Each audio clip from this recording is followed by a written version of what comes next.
नारायण, एक माँ की बेबसी। इस कविता को पढ़ते समय आंखों के सामने कई चित्र बनते हैं। बचपन का चित्र, बचपन के खास समय, खेल और साथियों का चित्र। उन साथियों में एक खास साथी रतन का और एक माँ का चित्र।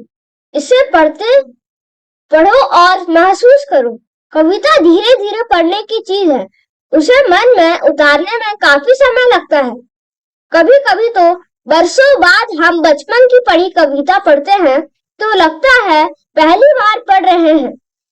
इसी कविता पढ़ने के बाद मन के किसी कोने में घर बना लेती है।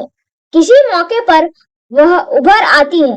कविता कहनी सबके साथ यह होता है, इसलिए हमें इससे चिंतित होने की जरूरत नहीं कि कविता एक बार में पूरी तरह समझ में आ रही है या नहीं।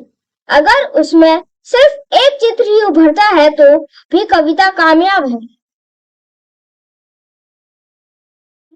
ना जाने किस आश पड़ोस से निकल कर आता था वह खेलने हमारे साथ।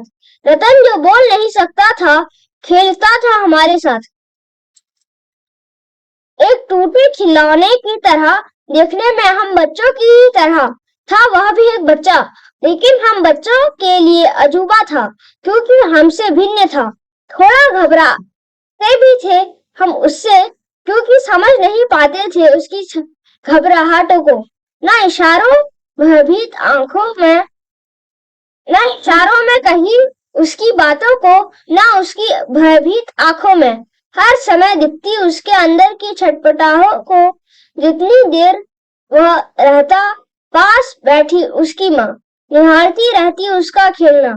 अब जैसे जैसे कुछ बेहतर समझने लगा हूँ, उनकी भाषा जो बोल नहीं पाते हैं, याद आती रतन से अधिक उसकी माँ की आंखों में झलकती उसकी बेबसी। Written by Kunwar Narayan. Thank you.